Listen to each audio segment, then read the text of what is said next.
ओम शांति। परम प्रिय परमात्मा शिव भगवान को कोटि कोटि नमन। मोर भाई और भौणी मान को प्रणाम।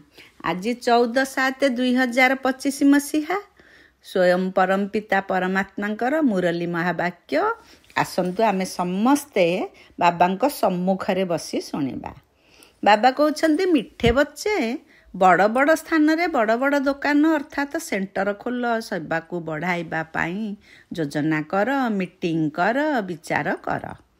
प्रश्न मध्य पचारे दुनियार स्थूल आश्चर्य गुड़िक तो समस्ते जानिछंती, किंतु सबुठारु बड़ आश्चर्य कौन जहाकु तुमे पिला माने ही जानिछ।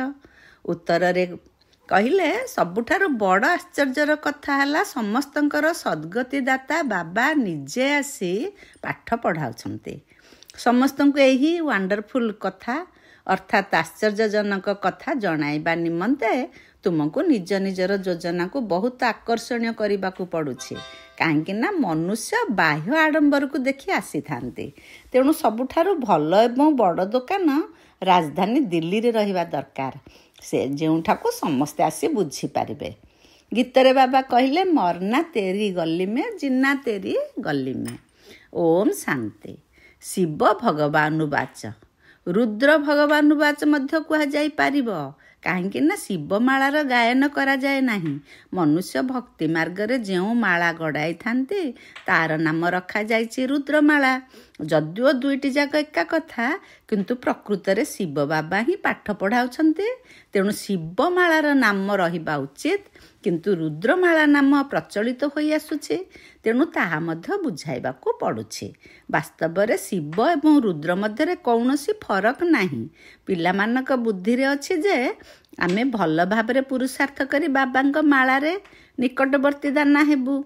सेथिपई दृष्टांत मध्य दिया जाए जे जेपरी पिलामाने दौड़ प्रतियोगिता रे जेउठी चिन्ह दिया जाय थाए से पर्यंत जाई पुणी फेरी आसी शिक्षकों पाखरे छिड़ा होई थांती। तुमे माने मध्य जानुछ जे आमे 84 जन्मर चक्र लगाइछु, एबे प्रथमे जाई माଳାरे गुंथा हेबु। ताहा हेला ह्यूमान विद्यार्थी मानकर प्रतियोगिता, एहा हेउछि आत्मा मानकर प्रतियोगिता। से रेस तुमे करि पारिबो नाही, एहा हेउछि ही आत्मा मानकर कथा। आत्मा बुढ़ा युवक अथवा छोट बड़ होई न थाए, आत्मा सर्वदा समान स्थिति रे रही थाए। आत्मा को एबे निजर पिता को मने पकेबाकू हेबो, एथिरे कौनसी असुविधार कथा नाही। जदिओ पाठ पढ़ारे ढिला होई जाउछंती, परंतु एथिरे कौनसी असुविधा नाही। आत्मा माने परस्पर भाई भाई अटंती। हदर रेस रे युवक माने अधिक तीव्र बेगरे दौड़िबे, एठारे तो से भली किछि कथा नाही। तुमर रुद्रमाला रे गुंथा हेबा पई रेस हेउछि, बुद्धि रे अछि आम आत्मा मानकर मध्य वृक्ष रहिछि। ताहा हेउछि शिव बाबांकर समस्त मनुष्य मानकर माला। एपरि नुहे जे माला केवल 108 अथवा 16,108 र अछि ना। एठारे जेते भी मनुष्य अछंती समस्ते माଳାର दाना अटंती। पिला माने जानिछंती क्रमान्वये समस्ते निज निजर धर्म रे जाई विराजमान हेबे। जो माने भी पुणी कल्पकल्प सेई स्थान रे ही आसुथिबे। यह मध्य आश्चर्यर कथा। दुनिया रे ई कथा को केही जानि नाहंती। तुम मानक भितरे मध्य जो मानकर विशाल बुद्धि होइथिबो से माने ई कथा को बुझी पारिबे। पिलामानक बुद्धि रे यही ख्याल रहिबा उचित जे आमे समस्त को किपरि रास्ता बताइबु। यह हेउछि विष्णुकर माला। आरंभरू ही वंशावली आरंभ हेउछि। शाखा प्रशाखा मध्य सबु रहिछि ना। सेठारे मध्य छोट छोट आत्मा माने रहि थांती, एठारे मनुष्य माने अछंती। पुणी सबु आत्मा माने आकुरेट अर्थात सठिक भाबे सेठारे जाई रहिबे। एहा केते वंडरफुल कथा ना। मनुष्य यही स्थूल वंडर्स सबको देखुछंती, किंतु ता तो किछि भी नुहे। एहा केतक आश्चर्यर कथा जे समस्तंकर सद्गति दाता परमपिता परमात्मा आसी पाठ पढ़ाउछंती। श्रीकृष्ण को कौन समस्तंकर सद्गति दाता कुहाजिब कि? तुमको यही सब पॉइंट्स धारण करबाकू हेबो। मूल कथा हेउछि गीतार भगवान किए। एई कथा उपरे जदि विजय प्राप्त करि पारिले तेबे बास सबु कथारे विजय प्राप्त करिल। गीता हेउछि ही सर्वशास्त्रमणि शिरोमणि। ଯାହାକୁ ସ୍ୱୟଂ ଭଗବାନ ହିଁ ଗାୟନ କରିଛନ୍ତି। ପ୍ରଥମେ ଏହି ଚେଷ୍ଟା କରିବାକୁ ହେବ। ଆଜିକାଲି ତ ବହୁତ ଚାକଚକ୍ୟ ଦରକାର। ଯେଉଁ ଦୋକାନ ବହୁତ ଚାକଚକ୍ୟ ସେଠାକୁ ବହୁତ ଲୋକ ଯାଇଥାନ୍ତି, ଭାବନ୍ତି ଏଠାରେ ଭଲ ଜିନିଷ ମିଳୁଥିବ। ପିଲାମାନେ ଡରୁଛନ୍ତି। ଏତେ ବଡ଼ ବଡ଼ ସେଣ୍ଟର ଖୋଲିଲେ 1,00,000 2 ଲକ୍ଷ ସଲାମି ଦେବାକୁ ପଡ଼ିବ, ତେବେ ଯାଇ ମନପସନ୍ଦ ଘର ମିଳିବ। ତେଣୁ ଗୋଟିଏ ରୟାଲ ବଡ଼ ଦୋକାନ ଅର୍ଥାତ୍ ସେଣ୍ଟର ଖୋଲାଯାଉ। ଏହିଭଳି ବଡ଼ ଦୋକାନ ବଡ଼ ବଡ଼ ସହରରେ ହିଁ ଖୋଲିଥାନ୍ତି। ତୁମର ସବୁଠାରୁ ବଡ଼ ଦୋକାନ ରାଜଧାନୀରେ ଖୋଲିବା ଉଚିତ। ପିଲାମାନେ ବିଚାର ସାଗର ମନ୍ଥନ କରିବା ଉଚିତ ଯେ କିପରି ସେବା ବଢ଼ିବ। ବଡ଼ ଦୋକାନ ଖୋଲିଲେ ବଡ଼ ବଡ଼ ଲୋକ ଆସିବେ। ବଡ଼ ବଡ଼ ଲୋକମାନଙ୍କର ପ୍ରଭାବ ତୁରନ୍ତ ବିସ୍ତାରିତ ହୋଇଯାଏ। ପ୍ରଥମେ ତ ଏଇ ଚେଷ୍ଟା କରିବା ଉଚିତ। ସେବା ନିମନ୍ତେ ବଡ଼ରୁ ବଡ଼ ଏପରି ସ୍ଥାନ ନିଶ୍ଚିତ କର ଯେଉଁ ସ୍ଥାନକୁ ବଡ଼ ବଡ଼ ମନୁଷ୍ୟମାନେ ଆସିବେ ଏବଂ ଦେଖି ଆଶ୍ଚର୍ଯ୍ୟ ହେବେ। ସେଠାରେ ବୁଝାଇବା ବାଲା ମଧ୍ୟ ଫାଷ୍ଟ କ୍ଲାସ୍ ରହିବା ଆବଶ୍ୟକ। ଯଦି କେହି ସାଧାରଣ ବିକେ ବୁଝାଇବେ, ତେବେ ଭାବିବେ ଯେ ବୋଧହୁଏ ସବୁ ବିକେ ଏହିପରି ହୋଇଥିବେ। ଯେପରି ଦୋକାନମାନଙ୍କରେ ବହୁତ ଭଲ ଫାଷ୍ଟ କ୍ଲାସ୍ ସେଲ୍ସମ୍ୟାନ୍ ଅର୍ଥାତ୍ ବିକ୍ରେତା ରହିଥାନ୍ତି, ତେବେ ଏହା ମଧ୍ୟ ଧନ୍ଦା ଅଟେ ନା। ବାବା ମଧ୍ୟ କହୁଛନ୍ତି ସାହସ ପିଲାମାନଙ୍କର, ସାହାଯ୍ୟ ବାପଦାଦାଙ୍କର। ସେହି ବିନାଶୀ ଧନ ତ କୌଣସି କାମରେ ଆସିବ ନାହିଁ। ଆମକୁ ତ ଅବିନାଶୀ ରୋଜଗାର କରିବାକୁ ହେବ। ଏହାଦ୍ୱାରା ବହୁତଙ୍କର କଲ୍ୟାଣ ହେବ, ଯେପରି ଏଇ ବ୍ରହ୍ମା କରିଲେ। କେହି କ'ଣ ଭୋକରେ ମରୁଛନ୍ତି କି? ତୁମେ ମଧ୍ୟ ଖାଉଛ, ଇଏ ମଧ୍ୟ ଖାଉଛନ୍ତି। ଏଠାରେ ଯେଉଁ ଖାଦ୍ୟ ପାନୀୟ ମିଳୁଛି ତାହା ଅନ୍ୟ କେଉଁଠି ମିଳୁନାହିଁ। ଏସବୁ କିଛି ପିଲାମାନଙ୍କ ପାଇଁ ଅଟେ ନା। ପିଲାମାନଙ୍କୁ ନିଜର ରାଜତ୍ୱ ସ୍ଥାପନ କରିବାକୁ ହେବ। ଏଥିପାଇଁ ବହୁତ ବିଶାଳ ବୁଦ୍ଧି ଆବଶ୍ୟକ। ରାଜଧାନୀରେ ନାମ ପ୍ରସିଦ୍ଧ ହେଲେ ସମସ୍ତେ ବୁଝିଯିବେ, କହିବେ ବାସ୍ତବରେ ଏମାନେ ତ ସତ୍ୟ କଥା କହୁଛନ୍ତି। ବିଶ୍ୱର ମାଲିକ ତ କେବଳ ଭଗବାନ ହିଁ କରିପାରିବେ। ମନୁଷ୍ୟକୁ କ'ଣ ବିଶ୍ୱର ମାଲିକ କରିପାରିବ କି? ବାବା ସେବାର ବୃଦ୍ଧି ପାଇଁ ରାୟ ଦେଉଛନ୍ତି। ସେବାରେ ବୃଦ୍ଧି ସେତେବେଳେ ହେବ ଯେତେବେଳେ ପିଲାମାନଙ୍କର ଖୋଲା ହୃଦୟ ହେବ। ଯେଉଁ କାର୍ଯ୍ୟ କରୁଛ ଖୋଲା ହୃଦୟରେ କର। କୌଣସି ଶୁଭ କାର୍ଯ୍ୟ ସ୍ୱତଃ ପ୍ରବୃତ୍ତ ହୋଇ କରିବା ଏହା ବହୁତ ଭଲ କଥା। କୁହା ମଧ୍ୟ ଯାଏ ଯେ ସ୍ୱତଃ ପ୍ରବୃତ୍ତ ହୋଇ ଯିଏ କରେ ସିଏ ଦେବତା, କହିଲା ପରେ ଯିଏ କରେ ସିଏ ମନୁଷ୍ୟ, କହିବା ପରେ ମଧ୍ୟ ଯିଏ ନ କରେ। ଆପଣମାନେ ତ ଜାଣିଛନ୍ତି ବାବା ତ ଦାତା। ବାବା କାହାକୁ କ'ଣ କହିବେ କି ଏହା କର, ଏହି କାର୍ଯ୍ୟରେ ଏତେ ଲଗାଅ ନା। ବାବା ବୁଝାଉଛନ୍ତି ଯେ ବଡ଼ ବଡ଼ ରାଜାଙ୍କର ହାତ କେବେ ଖାଲି ହୁଏ ନାହିଁ। ରାଜାମାନେ ସର୍ବଦା ଦାତା ହୋଇଥାନ୍ତି। ବାବା ମଧ୍ୟ ରାୟ ଦେଉଛନ୍ତି କ'ଣ କ'ଣ କରିବା ଦରକାର। ସାବଧାନ ରହିବା ମଧ୍ୟ ବହୁତ ଆବଶ୍ୟକ। ମାୟା ଉପରେ ବିଜୟ ପ୍ରାପ୍ତ କରିବାକୁ ହେବ। ପଦ ବହୁତ ଶ୍ରେଷ୍ଠ ଅଟେ। ଶେଷରେ ରେଜଲ୍ଟ ବାହାରିବ। ଯିଏ ବହୁତ ନମ୍ବର ରଖି ପାସ୍ ହୋଇଥିବେ ସେ ଖୁସି ହେବେ। ଶେଷ ସମୟରେ ସମସ୍ତଙ୍କୁ ସାକ୍ଷାତକାର ହେବ ନା। କିନ୍ତୁ ସେ ସମୟରେ କ'ଣ କରିପାରିବା? ଭାଗ୍ୟରେ ଯାହା ଥାଏ ତାହା ମିଳେ। ପୁରୁଷାର୍ଥର କଥା ଅଲଗା। ବାବା ପିଲାମାନଙ୍କୁ ବୁଝାଉଛନ୍ତି ପିଲାମାନେ ବିଶାଳ ବୁଦ୍ଧି ହୁଅ। ଏବେ ତୁମେ ଧର୍ମାତ୍ମା ହେଉଛ। ଦୁନିଆକୁ ବହୁତ ଧର୍ମାତ୍ମା ଆସି କରିଯାଇଛନ୍ତି ନା। ଯେଉଁମାନଙ୍କର ବହୁତ ନାମାଚାର ହେଉଛି, ଅମୁକ ବହୁତ ଧର୍ମାତ୍ମା ମନୁଷ୍ୟ ଥିଲେ। କେହି ତ ପଇସା ଏକତ୍ର କରି କରି ଅଚାନକ ମୃତ୍ୟୁବରଣ କରୁଛନ୍ତି। ପୁଣି ଟ୍ରଷ୍ଟି ମଧ୍ୟ କରିଥାନ୍ତି। କୌଣସି ସନ୍ତାନ ଯଦି ଅଯୋଗ୍ୟ ହୁଏ ତେବେ ଟ୍ରଷ୍ଟି କରିଥାନ୍ତି। ବର୍ତ୍ତମାନ ଏହା ହେଉଛି ପାପ ଆତ୍ମାମାନଙ୍କର ଦୁନିଆ। ସେଥିପାଇଁ ବଡ଼ ବଡ଼ ଗୁରୁମାନଙ୍କୁ ଦାନ ଆଦି କରୁଛନ୍ତି। ଯେପରି କାଶ୍ମୀରର ମହାରାଜା ଥିଲେ, ତାଙ୍କର ସବୁ ସମ୍ପତ୍ତି ଆର୍ଯ୍ୟ ସମାଜ ନାମରେ ଉଇଲ୍ କରିଗଲେ। ଭାବିଲେ ତାଙ୍କର ଧର୍ମ ବୃଦ୍ଧିପ୍ରାପ୍ତ କରୁ। ଏବେ ତୁମକୁ କ'ଣ କରିବାକୁ ହେବ? କେଉଁ ଧର୍ମର ବୃଦ୍ଧି ଘଟାଇବ? ତୁମମାନଙ୍କର ଧର୍ମ ହିଁ ଆଦି ସନାତନ ଦେବୀ ଦେବତା ଧର୍ମ ଅଟେ। ଏକଥା ମଧ୍ୟ କାହାକୁ ଜଣା ନାହିଁ। ଏବେ ପୁଣି ସେଇ ଧର୍ମର ସ୍ଥାପନା କରୁଛ। କୁହାଯାଏ ବ୍ରହ୍ମା ଦ୍ୱାରା ସ୍ଥାପନା। ଏବେ ପିଲାମାନଙ୍କୁ କେବଳ ଜଣଙ୍କ ସ୍ମୃତିରେ ରହିବାକୁ ହେବ। ତୁମେ ଯୋଗ ବଳ ଦ୍ୱାରା ହିଁ ସାରା ସୃଷ୍ଟିକୁ ପବିତ୍ର କରୁଛ। କାହିଁକି ନା ତୁମ ପାଇଁ ପବିତ୍ର ସୃଷ୍ଟି ଦରକାର। ଏଠାରେ ନିଆଁ ଲାଗିଲେ ପବିତ୍ର ହେବ। ଯେପରି ଖରାପ ଜିନିଷକୁ ନିଆଁରେ ପକାଇ ପବିତ୍ର କରିଥାନ୍ତି, ସେହିପରି ଏଥିରେ ମଧ୍ୟ ସବୁ ଅପବିତ୍ର ବସ୍ତୁ ପଡ଼ି ପୁଣି ଭଲ ହୋଇ ବାହାରିବ। ତୁମେମାନେ ଜାଣିଛ ଏହା ବହୁତ ଛି ଛି ତମ ପ୍ରଧାନ ଦୁନିଆ ଅଟେ, ପୁଣି ଏହା ସତ୍ତ୍ୱ ପ୍ରଧାନ ହେବ। ଏହା ଜ୍ଞାନ ଯଜ୍ଞ ଅଟେ ନା। ତୁମେ ହେଉଛ ବ୍ରାହ୍ମଣ। ଏକଥା ମଧ୍ୟ ତୁମେମାନେ ଜାଣିଛ ଯେ ଶାସ୍ତ୍ରରେ ଅନେକ କଥା ଲେଖିଦେଇଛନ୍ତି। ଯଜ୍ଞରେ ପୁଣି ଦକ୍ଷ ପ୍ରଜାପତିଙ୍କର ନାମ ଉଲ୍ଲେଖ କରିଛନ୍ତି। ପୁଣି ରୁଦ୍ର ଗୀତା ଜ୍ଞାନ କୁଆଡ଼େ ଗଲା? ଏଥିପାଇଁ ମଧ୍ୟ କ'ଣ କ'ଣ କାହାଣୀ ବସି ସବୁ ଲେଖିଦେଇଛନ୍ତି। ଯଜ୍ଞର ବର୍ଣ୍ଣନା କାଇଦା ଅନୁସାରେ ହୋଇନାହିଁ। ବାବା ହିଁ ଆସି ସବୁକିଛି ବୁଝାଉଛନ୍ତି। ଏବେ ତୁମେ ଶ୍ରୀମତ ଆଧାରରେ ଜ୍ଞାନ ଯଜ୍ଞ ରଚନା କରିଛ।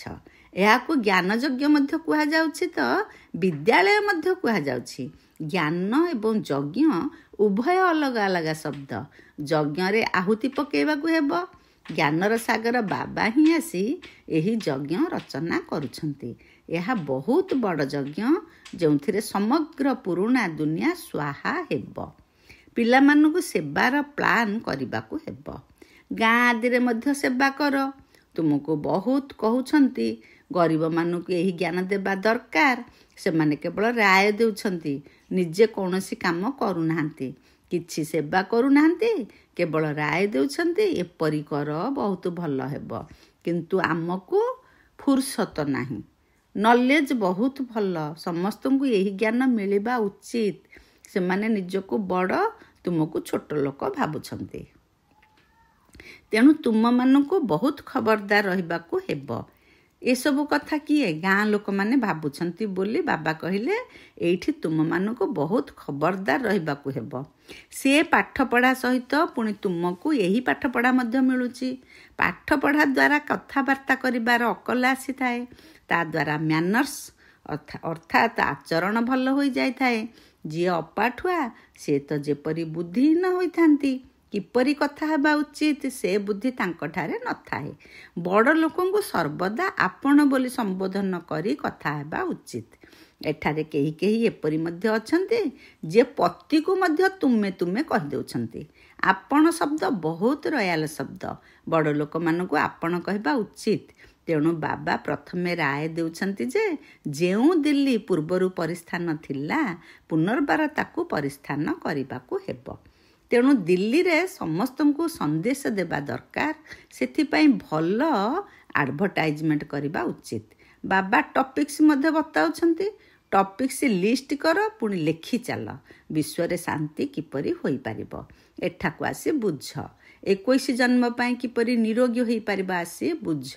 ଏହିପରି ଖୁସିର କଥା ଲେଖା ହୋଇଥିବା ଦରକାର। 21 ଜନ୍ମ ପାଇଁ ନିରୋଗୀ ସତ୍ୟଯୁଗୀ ଡବଲ ମୁକୁଟଧାରୀ ଆସି ହୁଅ। ସତ୍ୟଯୁଗୀ ଶବ୍ଦ ସବୁଠାରେ ରଖ।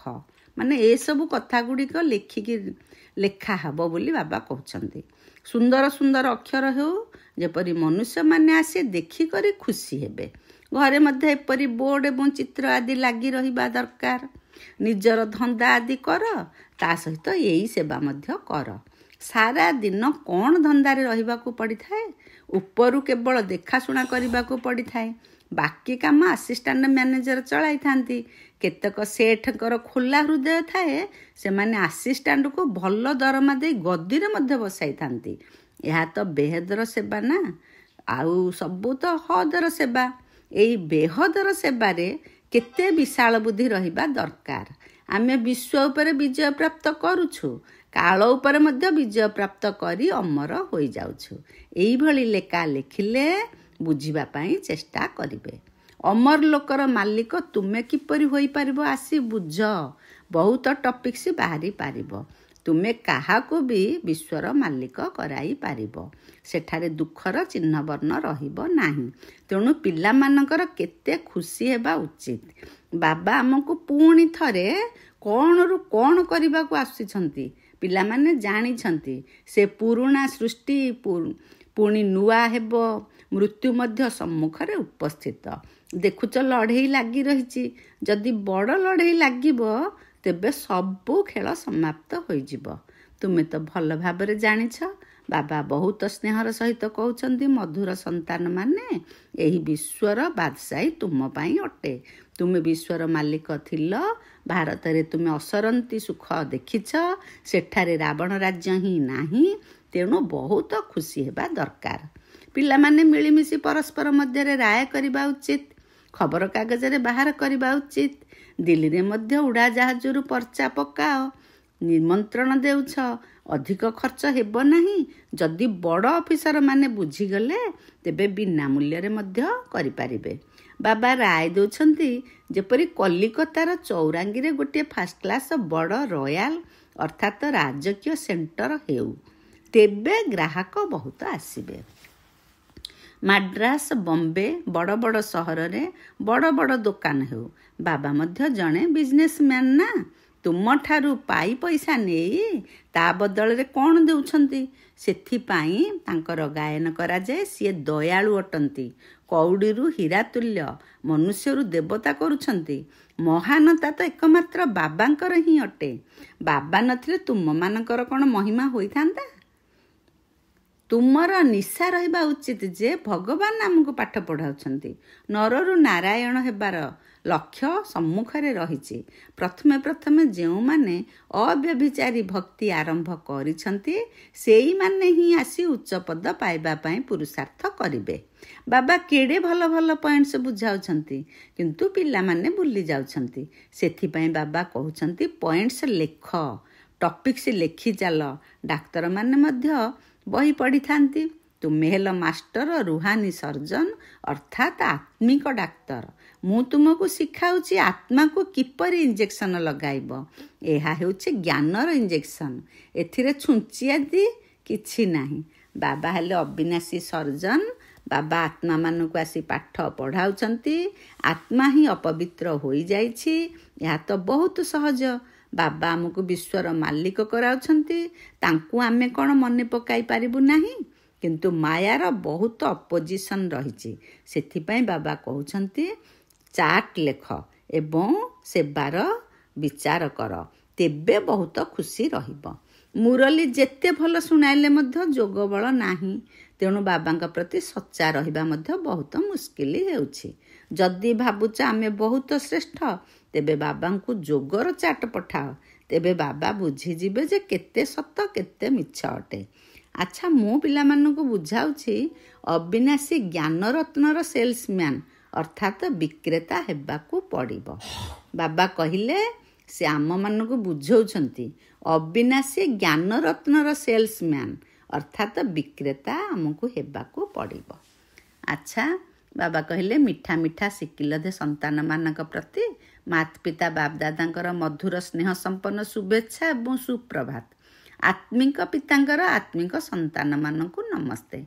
ଆମେ ଆତ୍ମିକ ସନ୍ତାନମାନଙ୍କର ଆତ୍ମିକ ପିତାଙ୍କୁ ନମସ୍ତେ ନମସ୍ତେ ନମସ୍ତେ। ବାବା ଧାରଣା ପାଇଁ ମୁଖ୍ୟ ସାରର ପ୍ରଥମ ପଏଣ୍ଟରେ କହିଲେ, ଲକ୍ଷ୍ୟ ଏବଂ ଉଦ୍ଦେଶ୍ୟକୁ ସମ୍ମୁଖରେ ରଖି ଆତ୍ମିକ ନିଶାରେ ରହିବାକୁ ହେବ। ମାଷ୍ଟର ରୁହାନୀ ସର୍ଜନ ଅର୍ଥାତ୍ ଆତ୍ମିକ ଚିକିତ୍ସକ ହୋଇ ସମସ୍ତଙ୍କୁ ଜ୍ଞାନ ରୂପକ ଇଞ୍ଜେକ୍ସନ ଲଗାଇବାକୁ ହେବ। ସେବା କରିବା ସହିତ ଯୋଗର ଚାଟ ମଧ୍ୟ ରଖିବାକୁ ହେବ, ଯାହାଦ୍ୱାରା ଖୁସି ସ୍ଥାୟୀ ହୋଇ ରହିବ। ଦ୍ୱିତୀୟରେ କହିଲେ, କଥାବାର୍ତ୍ତା କରିବାରେ ଶାଳୀନତା ରକ୍ଷା କରିବାକୁ ହେବ। ଆପଣ ଆପଣ କହି କଥାବାର୍ତ୍ତା କରିବାକୁ ହେବ। ପ୍ରତ୍ୟେକ କାର୍ଯ୍ୟ ଖୋଲା ହୃଦୟରେ କରିବାକୁ ହେବ। ବାବା ଆଜି ବରଦାନ ଦେଲେ, ସମସ୍ତ କର୍ମେନ୍ଦ୍ରିୟର ଆକର୍ଷଣ ଠାରୁ ଉର୍ଦ୍ଧ୍ୱରେ କମଳ ପୁଷ୍ପ ସମାନ ସ୍ଥିତିରେ ରହୁଥିବା ଦିବ୍ୟ ବୁଦ୍ଧି ଏବଂ ଦିବ୍ୟ ନେତ୍ରର ବରଦାନୀ ହୁଅ। ଜନ୍ମ ହେବା ମାତ୍ରକେ ପ୍ରତ୍ୟେକ ବ୍ରାହ୍ମଣ ସନ୍ତାନଙ୍କୁ ବାପଦାଦାଙ୍କ ଦ୍ୱାରା ଦିବ୍ୟ ସମର୍ଥ ବୁଦ୍ଧି ଏବଂ ଦିବ୍ୟ ନେତ୍ରର ବରଦାନ ମିଳିଯାଇଛି। ଯେଉଁ ପିଲାମାନେ ନିଜର ଏହି ଜନ୍ମଦିନର ଉପହାରକୁ ସର୍ବଦା ଯଥାର୍ଥ ରୂପରେ ବ୍ୟବହାର କରିଥାନ୍ତି, ସେମାନେ ପଦ୍ମଫୁଲ ଭଳି ଶ୍ରେଷ୍ଠ ସ୍ଥିତି ରୂପୀ ଆସନ ଉପରେ ସ୍ଥିତ ହୋଇ ରହିଥାନ୍ତି। କୌଣସି ପ୍ରକାରର ଆକର୍ଷଣ ଯଥା ଦେହର ସମ୍ବନ୍ଧ, ଦେହର ପଦାର୍ଥ ବା କୌଣସି ବି କର୍ମେନ୍ଦ୍ରିୟ ସେମାନଙ୍କୁ ଆକର୍ଷିତ କରିପାରିବ ନାହିଁ। ସେମାନେ ସର୍ବ ଆକର୍ଷଣ ଠାରୁ ଉର୍ଦ୍ଧ୍ୱରେ ସର୍ବଦା ହର୍ଷିତ ସ୍ଥିତିରେ ରହିଥାନ୍ତି। ସେମାନେ ନିଜକୁ କଳିଯୁଗୀ ପତିତ ବିକାରୀ ଆକର୍ଷଣ ଠାରୁ ଦୂରେଇ ଯାଇଥିବାର ଅନୁଭବ କରିଥାନ୍ତି। ସ୍ଲୋଗାନରେ ବାବା କହିଲେ, ଯେତେବେଳେ କେଉଁଥିରେ ବି ଆସକ୍ତି ନ ରହିବ ସେତେବେଳେ ତୁମର ଶକ୍ତି ସ୍ୱରୂପ ପ୍ରତ୍ୟକ୍ଷ ହେବ। ଓମ୍ ଶାନ୍ତି। ଆଜି ଅବ୍ୟକ୍ତ ଇଶାରାରେ କହିଲେ, ସଂକଳ୍ପ ଶକ୍ତିକୁ ଜମା କରି ଶ୍ରେଷ୍ଠ ସେବାର ନିମିତ୍ତ ହୁଅ। ନିଜର ଶ୍ରେଷ୍ଠ ସଂକଳ୍ପ ଦ୍ୱାରା ବ୍ୟର୍ଥ ସଂକଳ୍ପ ବା ବିକଳ୍ପ ରୂପୀ ବନ୍ୟା ଜଳରେ ନିଜର ଶ୍ରେଷ୍ଠ ସଂକଳ୍ପ ଦ୍ୱାରା ବ୍ୟର୍ଥ ସଂକଳ୍ପ ବା ବିକଳ୍ପ ରୂପୀ ବନ୍ୟା ଜଳରେ ଭାସି ଯାଉଥିବା ଆତ୍ମାମାନଙ୍କୁ ନିଜର ଶକ୍ତି ଆଧାରରେ ଅଳ୍ପ ସମୟ ମଧ୍ୟରେ କୂଳରେ ଲଗାଇ ଦେଖାଅ। ସେମାନଙ୍କର ବ୍ୟର୍ଥ ସଂକଳ୍ପକୁ ଶୁଦ୍ଧ ସଂକଳ୍ପରେ ପରିବର୍ତ୍ତିତ କରିଦିଅ। ଗୋଟିଏ ସ୍ଥାନରେ ରହିଥିଲେ ମଧ୍ୟ ଅନେକ ଆତ୍ମାମାନଙ୍କ ଉପରେ ତୁମର ଶ୍ରେଷ୍ଠ ସଂକଳ୍ପ ଏବଂ ଦିବ୍ୟ ଦୃଷ୍ଟିର ପ୍ରଭାବ ପଡ଼ୁ। ଓମ୍ ଶାନ୍ତି। ଆମକୁ ତ ବାବା କେତେ କେତେ ମହାନ କଥା କହିଲେ, କେତେ ଗୁହ୍ୟ ରହସ୍ୟ ବତେଇ ଦେଲେ। ସ୍ୱୟଂ ପରମପିତା ପରମାତ୍ମା ଆସି ଆମକୁ ପାଠ ପଢ଼ଉଛନ୍ତି। ଆମେ ସେ ପାଠ ନିଶ୍ଚିତ ଭାବରେ ଧାରଣ କରି ଦିନକୁ ଦିନ ବାବାଙ୍କ ଆଡ଼କୁ ମାଡ଼ି ଚାଲିବା। ଓମ୍ ଶାନ୍ତି, ଓମ୍ ଶାନ୍ତି।